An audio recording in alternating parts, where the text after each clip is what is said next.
I grew up inside of a real-life cult. This is a story including how I built the life I have today and how I have a career working in AI. When I was 21 years old in 2012, I escaped my father's cult in the middle of the night. True story. I literally packed up the car I had just bought with cash, thanks to my writing income, and got out of there in the middle of the night. It was one of the scariest things I've ever done, and also one of the best things, because whenever I drove away, that was the day I began carving the path to freedom, the path I have today, to live the life I want to live, to build a beautiful and better future, not just for myself, but the thousands and hopefully one day millions of people I can impact. When I've studied some of the greatest names in writing and coaching, like Tony Robbins, J.K. Rowling, they went through horrific trauma, and that trauma shaped them into the person they were meant to be. I escaped in 2012. It's been 11 years since I've been out. I had a sister that escaped with me. I brought her out of that cult, gave her a seat in my car, but she is not living the life I live today. I believe that healing is a choice. Trauma reveals the truth of who you really are, because you can choose to do two things. You can succumb and live in a comfortable zone, the one you were used to forever, or you can take all the lessons, all that failure, and you can make the greatest comeback known to mankind, the one where you build your life and create something out of nothing. Because you have the vision, and that vision is literally all you have. When I started my writing business, I was living inside of my father's cult. I had $75 in the bank. I took that $75, shut down my bank account, and built my first website. That was at 19 years old. At 21, I had a wake-up call when my father wrote me a letter saying I shouldn't have been born. I was a total disappointment. A light bulb went off in my head, and I asked myself, why am I even here if he doesn't even think I should exist? His goal was total control, which he'd been successful at for 21 years, but it backfired. I began to see the truth, and that year I got out. Getting out of that toxic environment was step one. There's no way I could have built the life I have today if I stayed there. In the 21 years in that environment, the reality I lived in was sometimes so hard that it drove me to seek out a second reality, which is the one I created through my words, through books. Those encounters of trauma actually drove me to find my passion early, and I wrote my first 200-page book at the age of 12. There are lessons that only pain can teach us, because when we're comfortable, we're often not driven to seek out what it is we really want in life. It's only when we get uncomfortable, when pain and hardship knocks at our door, that we really ask ourselves, what matters to me? What is it I really want to do with the rest of my life? One of the hardest choices you can ever make after trauma is to heal from it. When you go through something like 21 years in a cult, you either make a comeback or you make a shutdown. Only the strong people choose to heal, because healing is actually one of the hardest choices you will ever make. You have to rewire your brain. You have to completely change your perspective, not just on life, but yourself. And you have to do the work to heal. You have to admit that you're a hurt person, and you have to heal from those wounds. If you've experienced a hardship, I'd love to hear in the comments how you came back. After I escaped, I really didn't think I'd ever be on stage. I didn't think I'd ever write a book, even though those were all dreams in my heart. I have faced every single one of my fears head on. I've stepped far outside my comfort zone, and it has paid off every time.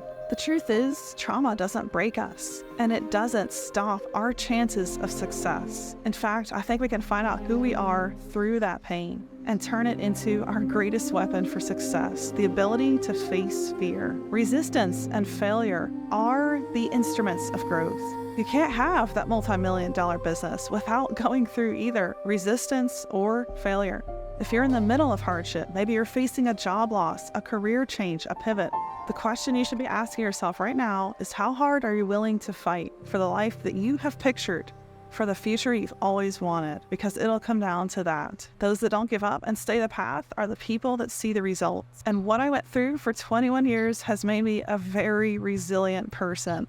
But that's a choice, right? I choose to look at it that way instead of that made me a very broken person. I could be saying one of those two very different things right now. It's all in how you see life and what you went through. The day after I escaped from the cult, I had this renewed energy to start working on my little writing business. I had been so throttled, so cut off from all chances of success in that environment, that the first day out was like a breath of fresh air. And every single day was a small step forward, not just in healing from trauma, but building the future I really wanted.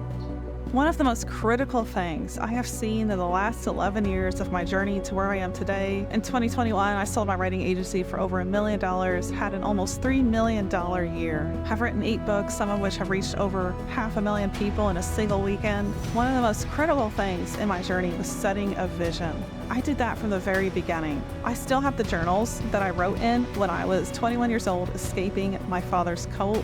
Back in 2013, when I was 22 years old, I said this: I will be a millionaire or make $1 million by the age of 30. I will sell my writing agency for at least $1 million. When I was 31, I had a $2.9 million year, and that wasn't gross income. That was actual cash in the bank. I'm telling you, setting a vision is critical to your destiny. If you don't write it down, if you don't tell the world, if you don't hold yourself accountable to your own vision, then you're an entrepreneur without a compass. You're a creator without direction. Set your direction, and you will see it through. Your subconscious does more than half the work to make that possible. All you got to do is keep walking the right path. And for me, my compass has always been peace. What brings me peace? What aligns with my values? My values aren't rooted in making a ton of money. My values are rooted in impact. But guess what? Impact takes money. You can't impact millions of people. You can't build the economy. You can't build housing for victims of religious abuse, which is something my cause at the Woman Rising Project aims to do one day. You can't do any of that without money. Some books that have been critical to my journey are these 3. The Bible, surprisingly, yes, this shocks most people, but I found God when I left the cult. I have read this Bible, which is now getting pretty worn, every single day for the last 3 years. The Word of God is living, and let me tell you, it is life. And when I left religion, that's when I found Jesus. A couple other books that have really impacted my life: Think and Grow Rich by Napoleon Hill. This one, I feel like people either love or hate, but let me tell you, the concepts in here are true. You can literally think and grow rich. And some of the techniques that you learn as you read the stories of the greats, like Edison, Carnegie, you find out what kind of businesses and what kind of empires really make you wealthy. This book, The Richest Man in Babylon by George Clason, is simply a classic. The same exact concepts in Think and Grow Rich, with the premise being you can literally think and grow rich. It's funny because even the Bible says, right, as a man thinketh, so is he. Here's the truth. We all have opportunity. And for most of us, we've all gone through trauma. We have that in common. The question now is, what are you going to do with it? Are you going to shut down, give up, fold the towel, say, this is it, this is all life has to offer? Or are you going to make that comeback? And a comeback after trauma is the greatest comeback any of us could ever do. Because I'm a risk taker, I'm somebody who escaped my father's cult in the middle of the night, got out of there, packed up as many clothes as I could fit in my little sedan, and said, let me figure out a new normal, no matter how scary or how hard or how difficult this might be. I'm telling you, taking one risk makes the next one and the next one and the next one easier.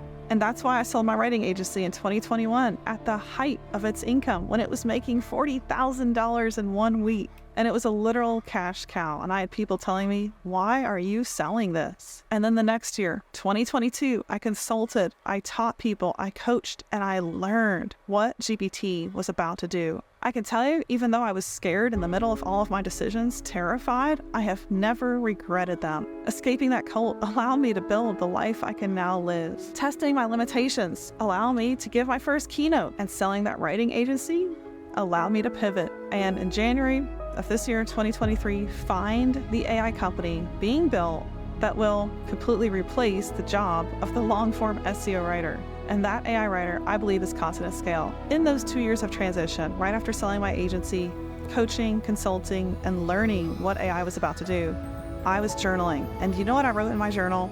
I wrote consistently from 2021 to 2023 that I would be a part of a $100 million venture and nothing less. So I went from journaling that I would be a millionaire by the age of 30 to this: I will acquire $100 million. I will do so by the time I am 41, and it will be through software. That's pretty crazy, but I'm telling you, if you set your vision, you can literally write down your dreams right now and commit to them, no matter how hard or how scary it seems. Take it from me, somebody who used to live in a cult with parents that had no money. We had an empty fridge, sometimes nothing for dinner, to being able to build a $5 million business out of my last $75, and now being part of AI in what I believe will be a $100 million, if not a $1 billion venture. Set your compass in the direction of your vision. And for me, again, mine is not rooted in money, it's impact. But I know that to create that much impact, where I can help over 1 million people realize their dreams, find new opportunities in AI, shift and pivot into AIO, become the optimizers of the AI machine, and not lose out on opportunity. To be able to do that, that takes money. So be real with what you want. Don't shortchange yourself and walk in faith. Believe in a greater reality than the one you see. Because remember, this world was created by a God who makes big things possible. The only reason I share my story is in the hopes that it can help someone who's been through pain and trauma and heartache themselves realize that they are so much greater than that. They are so much greater than the lies that have been told to them. Like my father giving me a letter when I was 21 saying I was a waste of space on this earth. What a lie that was. And it's a good thing I didn't believe him and fold in. Throw in the towel, say, this is it, I'm done now. No, I challenged that lie, I escaped that cult, and here I am claiming my place and my career in AI 11 years later. You can redefine your destiny too. Doesn't have to be the one that you were told you should or shouldn't have. And if you're going through hardship, it doesn't have to be that either. It can be something so much greater. I'm going to end this with a request. I'd like to ask that you do not lose sight of your dreams. Because if you do, then the world will never experience what you have to offer. Don't give up on them. Don't shortchange yourself. And set your compass now so you can head in the direction of your vision. The truth is, trauma didn't change me. It just revealed who I could really be. If you enjoyed this video, be sure to subscribe, hit the like button, tell me in the comments. I'd love to hear what you went through. I love celebrating the stories of overcomers. So tell me a little bit about your story in the comments. I'd love to know. I'll see you right back here on our channel.